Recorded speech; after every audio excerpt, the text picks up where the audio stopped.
হরে কৃষ্ণ। দণ্ডবত প্রণাম। চিরাদিদি দণ্ডমস্তক। ভলিউম নম্বর 5। কেন নিত্যানন্দ প্রভু রঘুনাথকে চোর বললেন? আরে, আমাদের মনে আছে না, যদি কারোর বস্তু আমরা আমাদের নিজের জন্য নিয়ে নিই, যে না বলে নেওয়া, তাহলে কি হবে? চোর হবে। তো আমরা বলি না, নিতাইয়ের করুণা হবে, ব্রজে রাধা কৃষ্ণ পাবে। তাহলে যদি নিতাইয়ের করুণা হয়, তাহলে আমি তো ব্রজে রাধা কৃষ্ণ পাবে, অর্থাৎ ব্রজে রাধা কৃষ্ণ মানে মহাপ্রভু। তো নিত্যানন্দ জানে মহাপ্রভু আমার সম্পদ, আমার সম্পদ আমাকে না নিয়ে রঘুনাথ চলে গেছে আমার সম্পদকে ভোগ করার জন্য, আমার সম্পদকে নেওয়ার জন্য। ও চোর, ওকে দণ্ড দিব। এটা হচ্ছে বৈষ্ণব সমাজের আদর্শ দৃষ্টান্ত দিয়েছেন। ঘোড়া ডিঙিয়ে ঘাস খাওয়া যাবে না, গুরুর উপরে গুরুগিরি করা যাবে না। অনুগত্য শিক্ষা দেওয়ার জন্য আজ থেকে চোর বললেন, এবং বললেন তুমি আমার সম্পদ নিতে গেছো আমার পারমিশন ছাড়া। তার জন্য তাকে চোর বলে সম্বোধন করলেন। আর চোর বলে সম্বোধন করে তাকে দণ্ড কি দিলেন? দণ্ড দিলেন। বৈষ্ণবের কি করণীয়, বিশেষ করে চৈতন্য মহাপ্রভু কি সিদ্ধান্ত, কি শিক্ষা আমাদের উপরে দিয়েছেন, বিশেষ করে চৈতন্য চৈতন্যমিত চৈতন্য ভাগবতে মন দিয়ে একের পর এক শ্রবণ করুন। মহাপ্রভুর শিক্ষা চৈতন্য চৈতন্যমিত কি আছে? আমা হইতে আমার ভক্তের পূজা বড়, বেদে ভাগবতে এই কথা কইল দৃঢ়, সিদ্ধির ভবতি বা নতি অর্চিত শোভনম, নিঃসংশেষ তদ্ভক্ত পরিচর্য আত্মকন। যেমন দেখবেন, ভগবান বলছে আমার সেবা করে কি সিদ্ধি পাবে কি না পাবে সন্দেহ, কিন্তু আমার ভক্তের সেবা করলে অবশ্যই তিনি পাবেন। কারণ আর কেউ ভক্তের সেবা করে দাস অভিমানে পরম গতিকে পায় বৈকুণ্ঠ ভবনে। অতএব ভক্ত সেবা পরম উপায়, ভক্ত সেবা হইতে সবাই কৃষ্ণ পায়। তো চৈতন্য চেতনাতে মহাপ্রভুকে যখন বিশেষ করে সার্বভৌম ভট্টাচার্য, কুলিন গ্রামবাসী, সত্যরাজ খান, তারা এক একজন এক একটা প্রশ্ন করে। তো সেখানে আমরা দেখবেন বলা হয়েছে, গৃহস্থ সার্বভৌম ভট্টাচার্য কি বলছেন? চৈতন্য চেতনামিত মধ্যলীলা 103 নম্বর শ্লোক। গৃহস্থ বিষয় আমি কি মোর সাধনে, শ্রীমুখে আজ্ঞা করো প্রভু নিবেদি চরণে। প্রভু বলে কৃষ্ণ সেবা বৈষ্ণব সেবন, নিরন্তর করো তুমি নাম সংকীর্তন। কুলীন গ্রামবাসী পূর্ববৎ কইলে নিবেদন, প্রভু আজ্ঞা করো আমার কর্তব্য সাধন। প্রভু কহে বৈষ্ণব সেবা নাম সংকীর্তন, দুই করো শীঘ্র পাবে শ্রীকৃষ্ণের চরণ।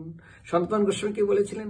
জীবে দয়া নামে রুচি বৈষ্ণব সেবন, ইহা বই ধর্ম নেই শোনো সনাতন। বিশেষ করে এই 3 সেবা হইতে কৃষ্ণ প্রেম হয়, পুনঃ পুনঃ সর্বশাস্ত্রে ফুকারিয়া কয়। তারপরে সাধু সঙ্গে কৃষ্ণ নাম, এই মাত্র চাই সংসার জিনিতে আর কোনো বস্তু নাই। বিশেষ করে আমরা দেখব, অতএব বৈষ্ণব সেবা পরম উপায়, ভক্ত সেবা হইতে সবাই কৃষ্ণ পায়। তো ভক্ত সেবা একমাত্র গৃহস্থদের প্রধান কর্তব্য। আমি বললাম না 4টা কর্তব্য গৃহস্থের: দেব সেবা, অতিথি সেবা, আর গ্রন্থ সেবা, আর গুরু বৈষ্ণবের সেবা। তো নারদমুনি বলেছিলেন না, ব্রহ্মাকে প্রশ্ন করেছেন, ব্রহ্মাকে বলেছিলেন জীবে দয়াশু নারদ, প্রত্যেকটা জীবকে নারদ দয়া করবে, শ্রী গোবিন্দ পরভক্তি, ভক্তি ভগবানকে করবে, তদিয়া নাম সমর্থলাম, আমার ভক্তের সেবা করবে। জীবে দয়া নামে রুচি বৈষ্ণব সেবন, ইহা বই ধর্ম নেই শুনো সনাতন। অর্থাৎ তুমি চুরি করতে গেছিলে, নিত্যানন্দ বলছে তুমি চুরি করতে গেছিলে আমার সম্পদ, তোমাকে দণ্ড দিব। দণ্ড, প্রভু কি দণ্ড? বৈষ্ণব সেবা। কারণ ছাড়িয়া বৈষ্ণব সেবা নিস্তার পেয়েছে। রঘুনাথ বলেছিলেন, প্রভু তাহলে আমার দণ্ড থেকে নিস্তার কি পাবো, আমার কি দণ্ড হওয়া উচিত? বলে বৈষ্ণব সেবা করে। এটা যদি তুমি করো না, 100% তুমি নিস্তার লাভ করবে। অর্থাৎ তুমি এখান থেকে অবশ্যই তুমি উদ্ধার হয়ে যাবে। আমরা যখন দণ্ড পাই, অপরাধ করলে ক্ষমা চাই, কি আমার জন্য শাস্তি? এটাই হলো বৈষ্ণবদের শাস্তি, বৈষ্ণব সেবা। এরপরে শুনবেন, বৈষ্ণব সেবা করার পরে নিতাই চাঁদ কতটা সন্তুষ্ট হয়েছিলেন রঘুনাথের উপরে, আর রঘুনাথকে তিনি কিভাবে কৃপা করলেন সেটা মন দিয়ে শ্রবণ করুন। যেখানে বলা হয়েছে, না এবে নিতাই চাঁদ কহে সব ভক্তগণে, রঘুনাথের বিষয় সুখ ইন্দ্র শুভ সময়, মহাপ্রভু কৃপাতে সেহ নাই ভাই মনে, সবে আশীর্বাদ দেহ পায় চৈতন্য চরণ। অর্থাৎ তোমরা এই রঘুনাথ একদম ইন্দ্রের মতো ঐশ্বর্য, একে বিষয় কিছু ভালো লাগে না, তোমরা কৃপা করো, এ বৈষ্ণব সেবা করেছে, একে আশীর্বাদ করো, ও যেন অবশ্যই চৈতন্য চরণ, চৈতন্য মহাপ্রভু চরণ প্রাপ্ত হয়। তবে রঘুনাথ নিতাইয়ের নিকটে বলাইল, অর্থাৎ রঘুনাথকে নিত্যানন্দ তার নিকটে বসে ডাকলেন, তার মাথে পদ ধরি কহিত লাগিল। কি করলে?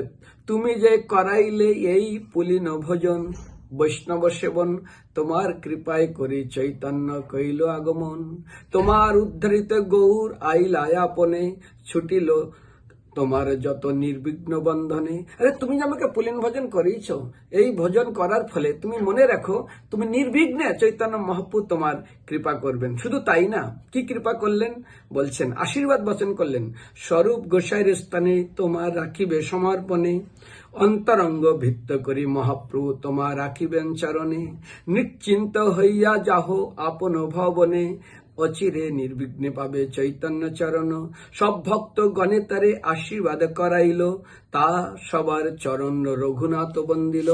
তারপর রঘুনাথকে কিভাবে আরো কৃপা করলেন, কৃপা না, সঙ্গে সঙ্গে রঘুনাথকে কি বললেন, শোনো রঘুনাথ, আমি তোমাকে পুরা কৃপা করছি, সব ভক্তরা তাকে কৃপা করো, বৈষ্ণবের নিবেদনে কৃষ্ণ দয়াময় এহেন পতিত জনে হইবেন সদায়।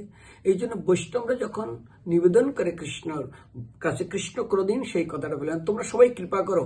আর রঘুনাথের মাথায় পা দিয়ে বলছে, শোনো শোনো, স্বরূপ দামোদরের কাছে তোমাকে রেখে দেবে, আর তুমি মহাপ্রভুর সমস্ত লীলা দর্শন করতে পারো, মহাপ্রভু কাউকে তার কাছে রাখবে না, কিন্তু আমি তোমাকে আশীর্বাদ করছি, তুমি মহাপ্রভুকে, ষড় গোস্বামী কাকে রাখছো, মহাপ্রভু কাউকে না, নিতাই চাঁদকে পর্যন্ত পাঠিয়ে দিয়েছে, আর তুমি স্বরূপ দামোদের কাছে তোমাকে রেখে দেবে, তুমি চৈতন্য মহাপ্রভুর সমস্ত লীলা দর্শন করতে পারো, কারণ তুমি আমার কথা রেখেছো, তুমি বৈষ্ণব সেবা করেছো, আর বৈষ্ণব সেবা করলে সিদ্ধির ভবতী মানতি, সব সিদ্ধি অটোমেটিক পূরণ হয়ে যায়। তো সেই জন্য আজ নিতাই চাঁদ এই বৈষ্ণব সেবার করার ফলে রঘুনাথের উপরে এতটা কৃপাবান হলেন এবং এতটা সন্তুষ্ট হলেন। হরে কৃষ্ণ। এরপরে ভলিউম মন দিয়ে শ্রবণ করবেন। এখনো বাকি আছে চিরাদিদি দণ্ড মহোৎসব। যদি ভালো লাগে ভক্তদের শেয়ার করবেন। ধন্যবাদ।